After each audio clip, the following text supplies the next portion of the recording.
ஐயா அபச்சாரம் அபச்சாரம்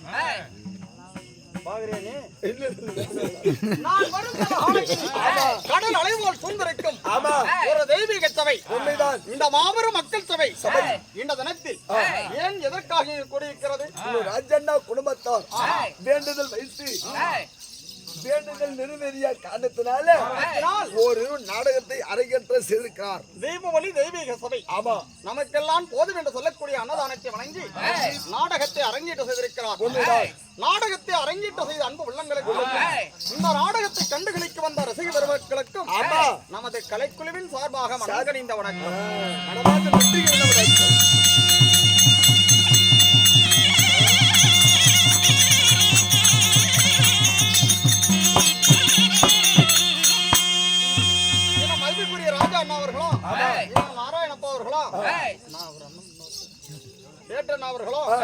நமக்காக அன்படி கொடுத்திருக்கின்றார். ஒரு ஹாஞ்சான் முடைக்கவர் ஹாஞ்சான் மலைபோர் வளர்ந்து மக்கள் மனை சம்பத்து தானி சம்பத்து உண்டாகி இந்த ஆண்டவனுடைய அருள் பெற்று அவரை கசவாய்ந்து உடைக்க வேண்டிய ராமார்ப்பணம்.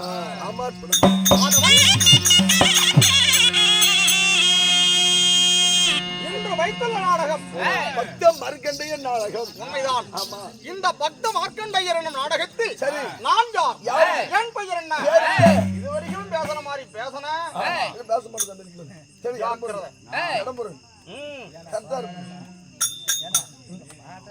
முள்ள பேசு ஒரு கிலோ இட்டு போன இப்படியே பேசுறது 2 லட்சம் செலவு தயிர் பறிச்சுக்கிட்டு பேசுறாரு. உங்க வீட்டுக்காரங்க மாட்டேங்குது உனக்கா மாட்டேங்குது என்ன சொல்ல வர மாடு மாடு எங்க சாமி கட்டுக்கிற அந்த பணம் வரத்து நான் யார் தெரியுமா?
அதாவது என் தவத்தில் சிறந்திக்க தவன் ஞானியாய் விளங்க வரக்கூடிய என்னுடைய பெயரோ மிருகண்ட மகாரிஷியாகும்.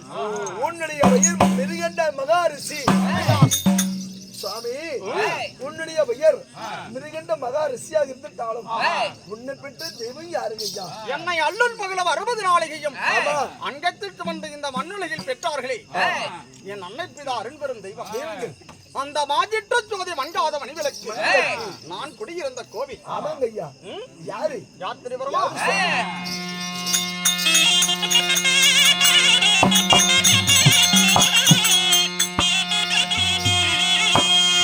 அப்போ என்ன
செய்து உரைக்கின்றாயே முன்னே பெற்ற தாய் தந்தை யாரு சுவாமி?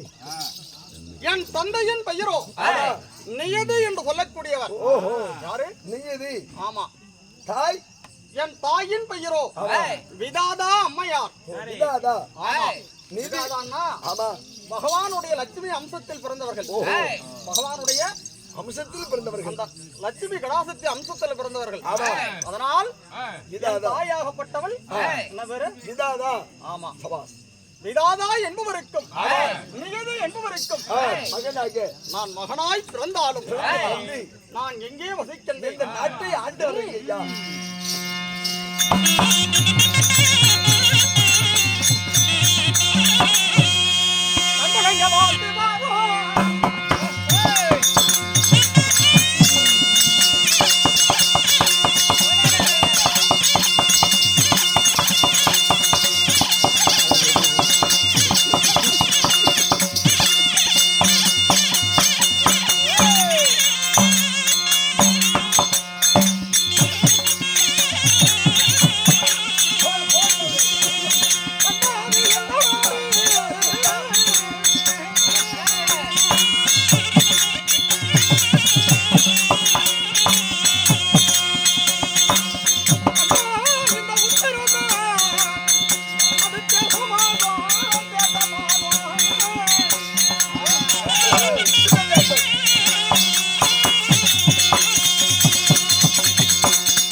நாங்கள் வசித்து வரக்கூடிய இடம் வட தேசம் என்று சொல்லக்கூடிய உத்திர தேசம். உத்திர தேசம் இல்லன்னா உச்சிலி மகாலி பட்டினம் என்று அழைப்பார்கள். ஐயா, நீ உச்சித தேசத்தை சீரும் சிறப்புடனே அரசாட்சி செய்வதாக இருந்தாலும் உங்களுக்கு திருமணம் மூளை இருக்குதா இல்லையா? கொஞ்சம் விலைக்கு வித்துட்டேன். விலைக்கு வித்து விட்டேன் 1.5 ரூபாய்க்கு. ஏய், நான் அரசனா முனிவனா? நீதான் உச்சி தானே அரசாட்சி செஞ்சுக்கிறீங்க. அதனால் நான் அதாவது உத்திர தேசத்திலே நாங்கள் வசித்து வரக்கூடியவர்கள். அதாவது சத்தியா, பிரமா, சூசிரா, வைசியா இந்த 4 வர்ணம். இந்த 4 வர்ணத்திலே நான் எந்த வர்ணத்தை சார்ந்தவன்? சிவப்பு வர்ணம். நீயா? ஏய், நான் பிராமண குலத்தை சேர்ந்தவன். என்ன ஜாதி கேக்குறியா? ஓ, பிராமணர் குலம். ஆமா, சரி. அப்படி பிராமண குலத்திலே பிறந்த நான் ஏன் தவமுனி கோலம் இந்த வேடம்? மாதவன், நான் சின்னம் சிறு வயதிலே இருந்து எனக்கு என்ன வேலை தெரியுமா? என்ன வேலை? ஓட்டு.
நான் மகனாய் பிறந்து நான் சின்னம் சிறு வயதிலே இருந்து அந்த சிவனை கோரி தவன் பெறுவதே நான் ஒரு பக்தி மார்க்கத்தில் சின்னம் சிறுவயது தெய்வம்னா எனக்கு ரொம்ப பிரியம். சின்னம் சிறுவயதில் இருந்து தெய்வம் கடவுள்னா ரொம்ப பிரியம். நான் மனசார நல்ல நேசித்து வணங்குவேன். அப்படி சரி இறைவனை நான் அணிதினமும் நான் பணிந்து வந்தாலும் தக்க வாலிபமான பருவத்தை அடைந்தேன். அப்படி வாலிபமான நான் பருவத்தை அடைந்த போது என் தந்தையும் தாயும் தன் மகனுக்கு கல்யாணம் செய்து பார்க்கணும், அதாவது தன் பேர குழந்தைகளை எடுத்து பார்க்கணும் அப்படின்னு பெற்றோர்கள் எல்லாத்துக்கும் ஒரு ஆசை. ஆனா என்னை கல்யாணம் செய்துகா மகனே என்று என் தாயும் தந்தையும் என்னை கேட்க நான் மறுத்து விட்டேன். ஏன் சாமி? அதனால் கடவுளே கதி என்று அந்த வரமனை கோரி நான் தவன் செய்வது. அப்படி தவன் செய்து வரும் காலத்தில் எனக்கு மிருகண்டர் என்பது, அதாவது என்னை போல் முனிவர்களால் எனக்கு சொல்லப்பட்ட பெயர் தான் மிருகண்டர். ஆமா, ஏன் எனக்கு மிருகண்டர் என்ற பெயர் சூட்டினார்கள்? ஆரணிமான் மடம் சென்று கடூரமான நான் தவங்களை செய்தேன் சில ஆண்டு காலங்கள். அப்படி நான் கடூரமான ஆண்டு தவன் செய்ய அப்ப பார்த்தார்கள் சக்த முனிவர்களும், இந்த முனிவர் இப்படி தவன் செய்கிறாரே, ஆனா என்னை சுத்தி புத்தெல்லாம் வளர்ந்தது. எப்படி புத்தெல்லாம் வளர்ந்து விட்டது? ஆமா சரி. அப்போது காட்டில் உள்ள மிருக ஜாதிகள் எல்லாம் என் மேல் உராசி கொண்டு போகும். ஒரு சீட்டு போறது? ஆமா சரி. ஏன்னா நான் தவத்திலே தவமயமாய் அமர்ந்திருந்தேன். என்னை சகல மிருகங்களும் என்னை உராசி கொண்டு போகுமா. அப்ப பார்த்தார்கள் என்னை போல் முனிவர்கள் எல்லாம். அதனால் என்னை மிருகங்கள் உறைந்து சென்றபடியினால் என்னை மிருகண்ட மகாரிஷி என்று அழைத்தார்கள். மிருகண்ட மகாரிஷி?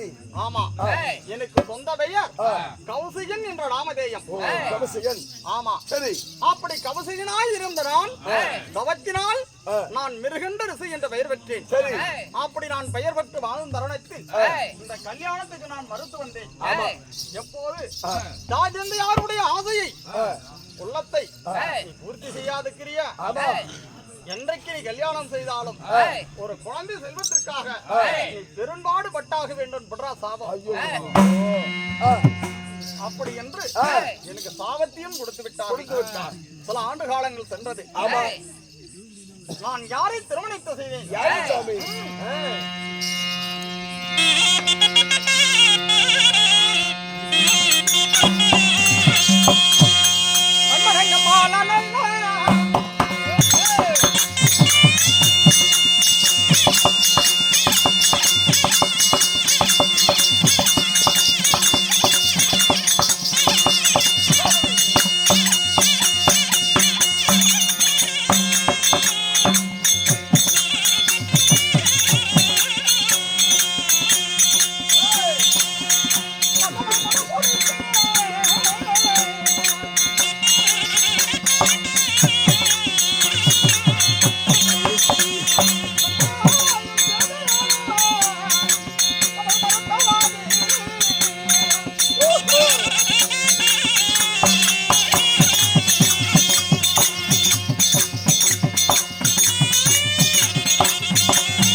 அப்படி தாரமாக பாவித்து என் குலத்தை விருத்து செய்ய வந்த என் குலம் அங்கை மருத்துவாவது என்று சொல்லப்பட்டவள் ஞான சௌந்தரியால்.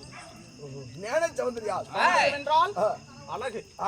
அதனால் ஞான சௌந்தரியால் என்று அழைப்பார்கள். ஐயா, ஞான சௌந்தரியாலை திருமணம் நீ செய்து எத்தனை பிள்ளைகளை இப்ப பெற்றெடுத்திருக்கிறாய்? மாதவன் ஐயா, மானிடத்தில் மனிதனாய் பிறப்பது மகா கோடி அரிதான். ஆமா, மானிடத்தில் பிறப்பது மனித பிறவி எடுப்பது மகா கோடி அரிதான விஷயமா. அதுக்கு பூர்வ புண்ணிய வேண்டுமா? நாம் செய்யும் புண்ணிய பலத்தினால்தான் மனித பிறவிகளை நாம் செய்யும் கர்ம வினைகளுக்கு பாவ புண்ணியங்களுக்கு ஏற்றவாறு இறைவன் படைக்கின்றான். அதனால மனித பிறப்பில் எடுத்தாலும் அதிலும் கூன் குருடு சுருடு முண்டி நீக்கி பிறத்தல் அரிதான்.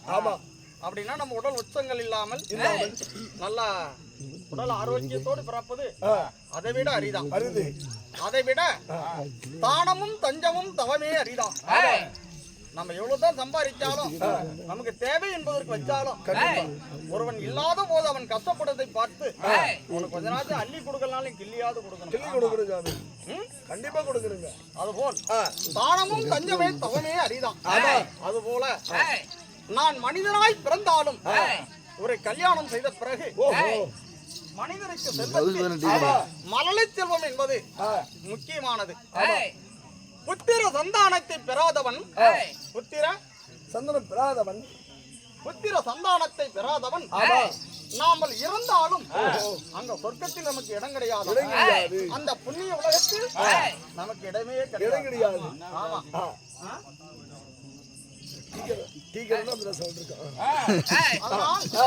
நாமல் இருந்தாலும் நமக்கு புண்ணியம் கிடையாது. நம்ம எவ்வளவு செல்வந்தனாய் இருந்தாலும் அந்த மழலை செல்வம் என்று சொல்லக்கூடிய அந்த குழந்தை செல்வம் இல்லாதவனுக்கு அந்த புண்ணிய உலகத்தில் இடம் கிடையாது.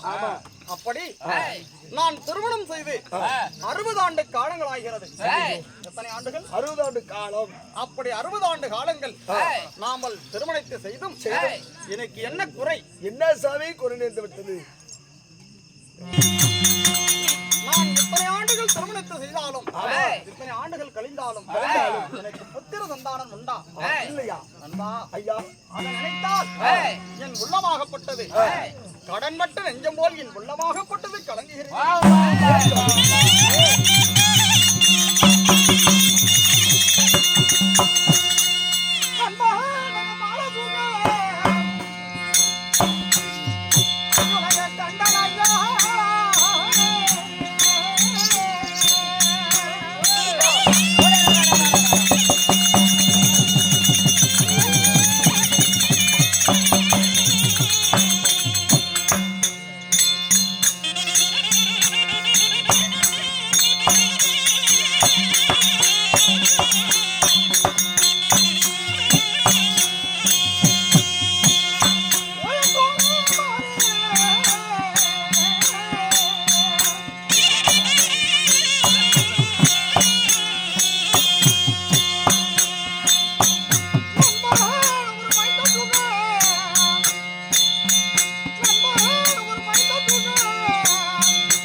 நான் கண்டதுண்டு. சரி 60 ஆண்டு காலங்கள் ஆகியும் எனக்கு புத்திர சந்தானம் இல்லை. பாவங்க ஐயா. நான் மாண்டு வடிந்து விட்டால் மண்ணு தள்ள மைந்தன் வேணும், கை கொடுக்க பிள்ளை வேண்டும். அந்த காலத்தில் நம்மளை பாதுகாக்க நான் பெற்ற பிள்ளைகள் வேணும். அதனால் எத்தனை ஆண்டுகள் ஆகியும் எனக்கு புத்திர சந்தானம் என்பதே இல்லை. நான் என்ன பாவங்களை செய்தேன் என்று எனக்கே தெரியவில்லை.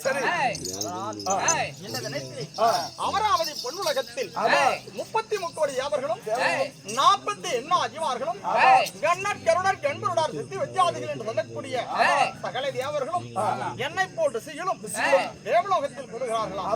அதனால் இந்த தினத்திலே அமராவதி பொன்னுலகத்தில் நான் சென்றடைந்து அந்த புண்ணியமான உலகத்தில் நான் கால்வதித்தால் அந்த புண்ணிய பலத்தினால் எனக்கு புத்திர சந்தானம் கிடைக்குமோ மனநம்பிக்கை தான் சாமி. நம்பிக்கை.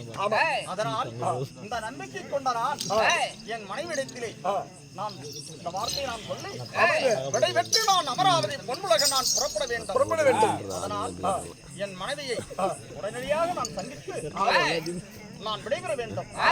அது சீக்கிரமாக அழைத்து வா. அப்படியே